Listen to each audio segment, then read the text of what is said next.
What's going on, everybody? It's Frito here for your Overwatch. Overwatch seems to be in a very transitional point of its life. 4 years in, and we're seeing the devs make a major pivot in how they designed the game and what it seems their goals and philosophies on it are. Between the 1-3-2 experiment, which I talked about in my last video, combined with the decisions they're making to the balance of the game, and of course comments Jeff Kaplan has made either on the forums or elsewhere, really reveal that Overwatch is trying its best to move away from some of the MOBA elements, or at least some of the oppressive ones, to try to reintroduce the shooter core of the game. This has had a bit of mixed results and problems that we've discussed, but I want to take a step further today and talk about where the game's going, or at least what Blizzard's trying to do. This entire subject feels very important with a looming new shooter on the horizon. Just today, Riot's Project A officially got announced as Valorant. It is their CSGO plus MOBA-esque style game that features round-based gameplay as well as a host of hero abilities, but with a huge emphasis on the gunplay being more important than the abilities themselves, although there is quite a lot of abilities there. I mention this because it's going to be the direct competition, I think, that Overwatch has moving forward. And of course, as well, I wanted to shout out to all of you that our second channel, Clickheads, has unofficially been converted into a Valorant channel. Yes, you basically can expect it to be like your Overwatch. We're going to be covering all of the news and as well making more detailed breakdowns of that game. Already today, we put out 2 videos over there that we're quite proud of. One made by Eddie explaining the base format of the game, the buy system, the rounds, how all of that works. And then surprisingly enough, we got Liam to come back as well. So it's going to be a full team effort over there. Liam's video breaks down all of the heroes and their corresponding abilities. We've been blown away by the early support we've had on the channel, but it's still early days. So if you want to get in on the ground floor, the Clickhead stonks are on the rise. You can click the cards on screen or check out the link in the description to head over to Clickheads and subscribe there. And don't worry, we're not going anywhere on your Overwatch either. I've actually kind of been loving the state of 222, despite most metrics showing that the game's on a bit of a downturn at the moment, and spending a ton of time grinding out some guide videos that are going to be coming soon.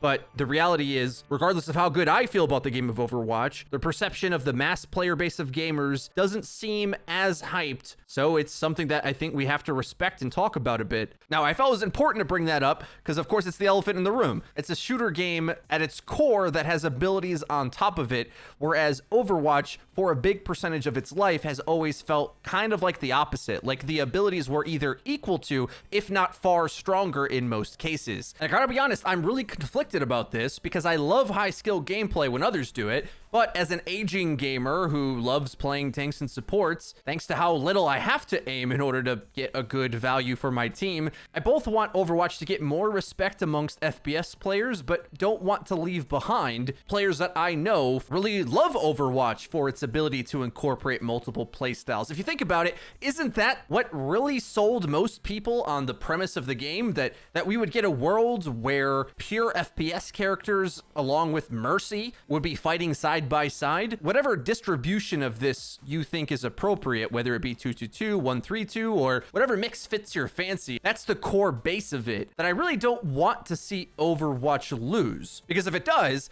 then it reverts back to a simplified version of the game that perhaps may in fact be more FPS. But does Overwatch do that pure FPS gameplay better than other games? Or is it good at the hybrid of it, right? So I'm really torn. It'll be interesting to see your guys' take on this as well, but I think the game plays better when Reinhardt or Winston are the go-to tanks. It just neatly fits the type of gameplay we want to see. I'm totally down for a lot of variation in that. I love strategical diversity, but just seeing how the community reacts to all the different metas across the years, that's kind of the core of it, and those characters are not shooter characters at all. That's the thing. They have that classic Overwatch MOBA feel that's set up for the FPS elements to shine, whether it be Ana healing them or Tracer or McCree playing alongside them. It complements each other in a really nice way. What I think didn't get too well of a reception is the change they made to Roadhog in the 1-3-2 experiment. I personally thought he was super underrated because if there's only one tank on the field, there's definitely opportunities for you to guarantee a hook like every team fight, potentially converting on a kill. I'm not even good at Hog, and I felt like where I could get him to work, he dominated. But does anybody really want that to be the case?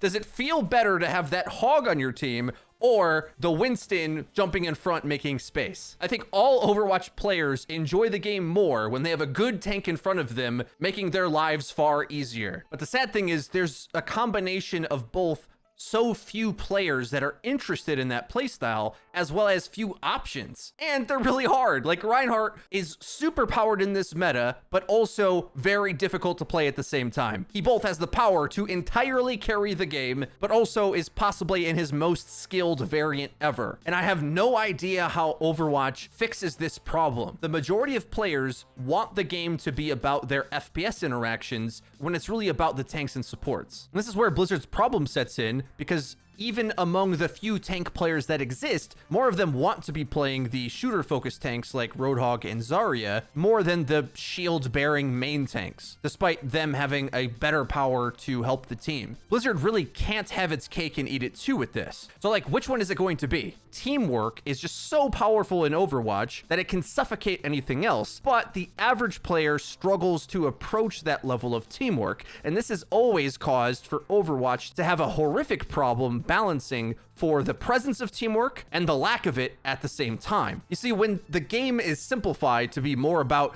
damage abilities going at each other, it can be more about the simple interactions. Whereas when we allowed the unrestricted team comps, not just last year, but in years prior to that as well, picking the most sustainable, tanky, most forgiving tank and healer stacked death ball that maximized the teamwork elements were the best at the highest tiers of play, which is sort of the opposite of what we want to see. We want to see the highest tier players pull off maneuvers that we mere mortals struggle to do. Like, I can't click heads like Carpe, and just about every shooter fan can appreciate when he pulls off some clutch headshots. But on the other end, for the average player, and I think this is even true for the current meta, it's very difficult to replicate most of these OP teamwork abilities in solo queue. I mean, this could send me on an entirely separate rant about why Overwatch needs ways to team up more easily, to incentivize it rather than make it complicated and difficult to do. It should be something that the game inherently leans into instead of restricts you from, with really strict SR penalties, forcing you to make alternate accounts, and then messing with your queue times, as well as the difficulty of the matchmaking experience just based on how many players are in your group.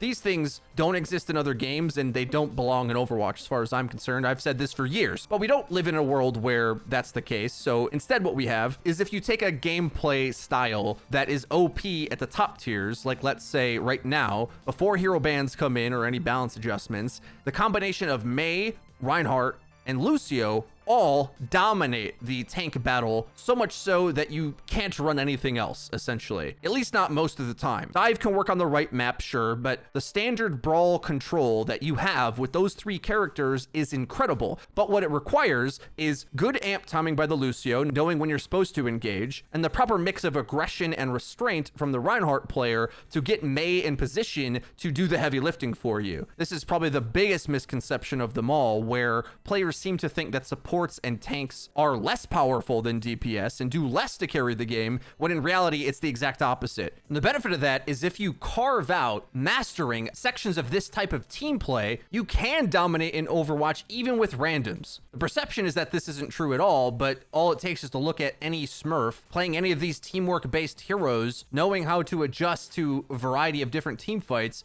going in and dominating at lower ranks. I did this with Lucio when I picked up PS4 for the first time, with an 80% win rate through gold, plat, and nearly up to diamond. SVB's been doing an unranked 2GM on Reinhardt, and he's just rolling over people. Like, it looks completely unfair if you know what to do. And the exciting thing for us as educators is, I feel like those are play styles that I can teach anybody to do if you put in the work to learn that aspect of the game. But is that what most players want to do? That's the question. Do you have more fun learning how to abuse the teamwork aspects of the game, or do other players just want to receive good teamwork rather than put it out into the game? The truth is, when you master a teamwork hero, you control most of Overwatch, whereas if you play Overwatch with the expectation of teamwork heroes coming to help you, well, you're going to have a rough time. And that's partially what the developers, I think, are trying to change and mix up with 132. Just flat out limiting how much teamwork exists in the game so that DPS can have duels. And this all makes me ask the question, is Overwatch losing its way? What did originally everyone get hyped for Overwatch about? Was it all the DPS characters, or was it the fact that there was a mix of all sorts of playstyles that could exist at once, and you could play really difficult FPS characters right alongside easier to play tanks and healers like Mercy? Something that makes me a little bit worried is that if the devs start to veer too far away from that core premise, because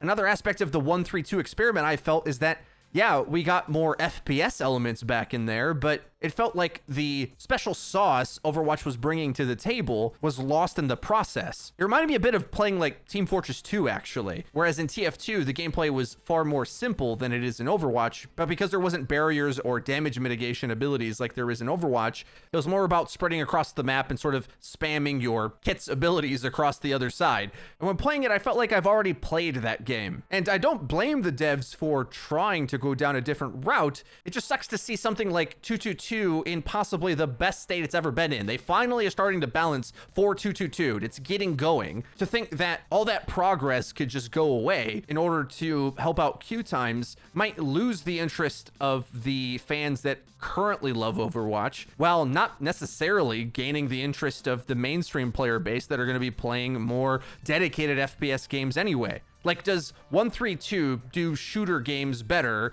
than Valorant's going to, for example? I'm not so sure I think that's the case, but I think instead what I would like to see is the devs do more in investing in heroes in the tank and support category. Jeff has basically hinted that they're going to address the feedback players get for making plays as these other characters. Some areas that I think are a good step in that direction is getting kill assist credit for crowd control abilities like Lucio Boop, or when D.Va eats an ultimate. Those are great. I wonder if there's a way for the game to know when you as Reinhardt block the enemy's shatter, because that's something that I think is a much bigger deal than overall damage blocked, for example, which is a stat that they currently track and is kind of irrelevant. It's definitely in relationship to uptime, and if you have more uptime and you're blocking more damage, you are doing more as a tank technically, but the context of those blocks is always more important. Those kinds of things, and expanding that area of Overwatch might make those roles more alluring, which I know is the opposite of what Jeff Kaplan said in his blog post, where he said that